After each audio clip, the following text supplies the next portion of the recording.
সুপ্রিয় দর্শক, আপনাদের স্বাগত জানাচ্ছি আজকের ওয়ার্ল্ড আপডেটে।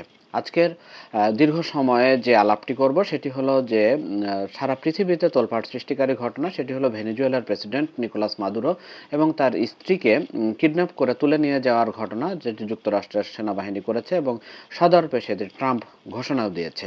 তো আসুন দেখে নেই যে এই ঘটনার পরম্পরা পূর্বাপর আসলে কী। আমরা দিনের শুরুতে একটি খবর আমাদের সামনে আসে, সেটি হলো যে কারাকাস সহ ভেনেজুয়েলার বিস্তীর্ণ এলাকার বেশ কয়েকটি গুরুত্বপূর্ণ স্থাপনায় বিকট শব্দ শোনা গেছে, বিস্ফোরণের শব্দ শোনা গেছে, আগুন দেখা গেছে, এমন খবর দিয়ে দিনটা শুরু হয়। এবং সেখানে বলা হয় যে প্রতিরক্ষা খাতের স্থাপনা সহ সরকারি বিভিন্ন স্থাপনা আক্রান্ত হয়েছে এবং এতে করে পুরো ভেনেজুয়েলা জুড়েই আতঙ্ক ছড়িয়ে পড়ে। এই খবর আসার পরেই মানে পৃথিবীবাসী যারা আন্তর্জাতিক সম্পর্ক নিয়ে একটু কৌতূহলী, তারা একটু নড়ে চড়ে বসেন যে সামথিং হ্যাপেন্ড। এই আশঙ্কা শেষ পর্যন্ত মানে জানতে বা এই বিষয়টা, এই গুঞ্জন বা এই ধরনের গুমট পরিস্থিতি ক্লিয়ার হতে বেশি দেরি হয়নি। ট্রাম্প সদর্পে ঘোষণা দেন যে ভেনেজুয়েলায় আক্রমণ করা হয়েছে এবং মার্কিন সামরিক বাহিনীর বিশেষ বাহিনী, পরবর্তীতে যেটা বলা হয় ডেল্টা ফোর্স, তারা মাদুরোকে ক্যাপচার করে নিয়ে এসেছে, ক্যাপচার করে মানে ভেনেজুয়েলার বাইরে পাঠিয়ে দিয়েছে। তো আপনারা জানেন যে বেশ কিছুদিন ধরেই মার্কিন রণতরী ভেনেজুয়েলার কাছাকাছি অবস্থানে ছিল।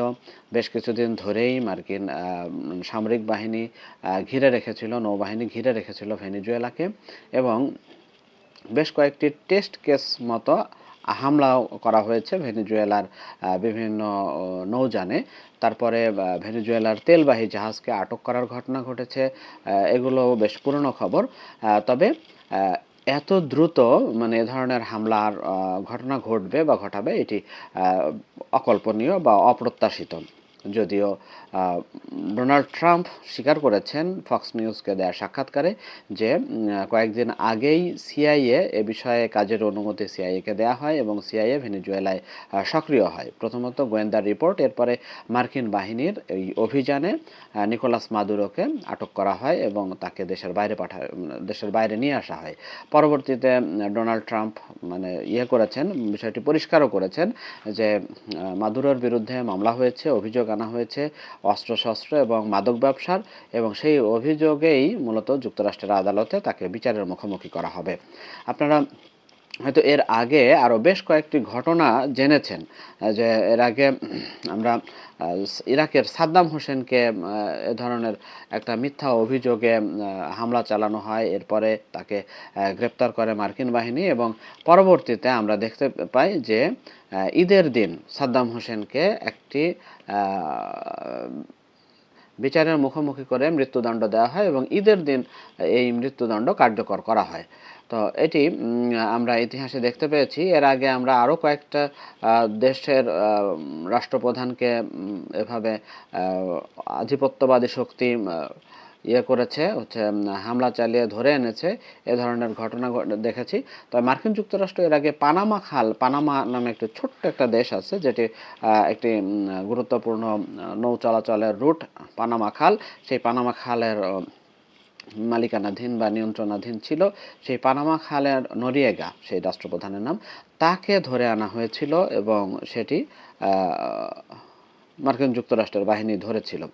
এর বাইরে আমরা একটি ঘটনা দেখে আসি যে আইভরি কোস্টের প্রেসিডেন্ট লরেন্ট গ্যাবাগবো, তাকেও এ ধরনের মানে করে জোর করে ক্ষমতাচ্যুত হয় এবং তাকে এই কলোনিয়াল রাষ্ট্র ফ্রান্সের সেনাবাহিনী তাকে উৎখাত করে, ধরে আনে।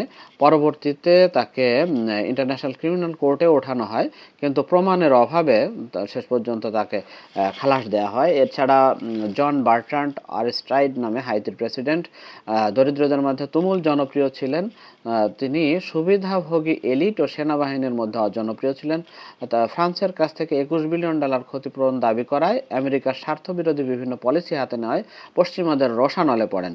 2004 সালে সাবেক সেনা সদস্য প্যারামিলিটারি বাহিনী বিদ্রোহ শুরু করে। মার্কিন বাহিনী তাকে প্রেসিডেন্সিয়াল প্যালেস থেকে প্লেনে করে সাউথ আফ্রিকায় নিয়ে যায়।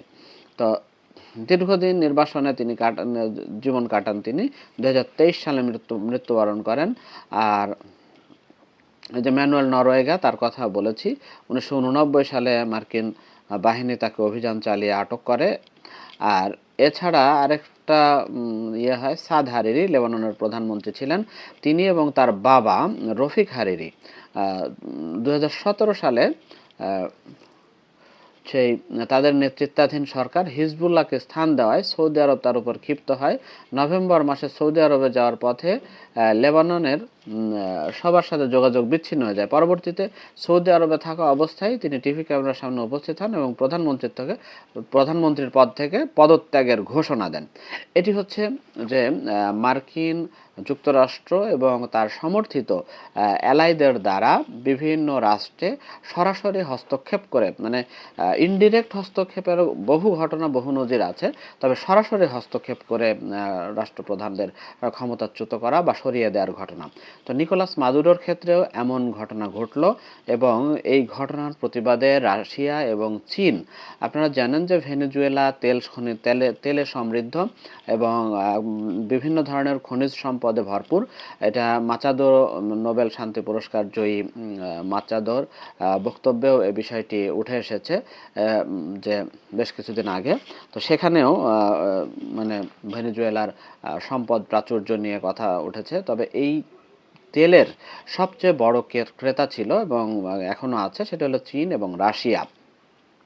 তো চীন এবং রাশিয়া অবশ্য মানে এই ঘটনার নিন্দা জানিয়েছে, প্রতিবাদ জানিয়েছে, এবং বিষয়টি হচ্ছে সার্বভৌমত্বে হস্তক্ষেপের শামিল এবং আন্তর্জাতিক আইন লঙ্ঘনের নজির হিসেবে তারা আখ্যা দিয়েছে। তবে দেখার বিষয় যে তারা সরাসরি মানে কোনো হস্তক্ষেপ করে কিনা, সেরকম কোনো লক্ষণ যদিও নেই। ভেনেজুয়েলার এই ঘটনার প্রতিবাদে কলম্বিয়া, ভেনেজুয়েলার পাশের দেশ কলম্বিয়া, তারা হচ্ছে সহমর্মিতা জানিয়েছে এবং বলেছে, মানে জাতিসংঘের প্রতি আহ্বান জানিয়েছে যে দ্রুত এ বিষয়ে একটি বৈঠক আহ্বান করে এবং আলোচনা করে এটা পদক্ষেপ নেওয়ার। এছাড়া ব্রাজিল তাদের সীমান্ত বন্ধ করে দিয়েছে। আপনারা জানেন যে ব্রাজিলের যে রাষ্ট্রপ্রধান, তাকেও কিন্তু মানে মার্কিন যুক্তরাষ্ট্র মানে প্রতিপক্ষ হিসেবেই দেখে, বিরুদ্ধ মতাদর্শেরই মনে করে। তো এই ঘটনার আসলে মানে শেষ পর্যন্ত কি হবে? আমরা দেখেছি যে প্রতিরক্ষা মন্ত্রী তিনি হচ্ছে একটি গোপন স্থান থেকে ভিডিও বার্তা দিয়েছেন এবং সেখানে তিনি নিকোলাস মাদুরোকেই ভেনেজুয়েলার বৈধ রাষ্ট্রপ্রধান হিসেবে আখ্যা দিয়েছেন। আর হচ্ছে যে তিনি এখন পর্যন্ত মার্কিন যুক্তরাষ্ট্রকে মাদুরোর ব্যাপারে সন্ধান চেয়েছেন এবং তাকে ভেনেজুয়েলায় ফিরিয়ে দিতে বলেছেন। তো এই হলো মোটা দাগে মোটা ঘটনা। ডোনাল্ড ট্রাম্প তিনি এই ইস্যুতে কোনো রাখঢাক রাখেননি।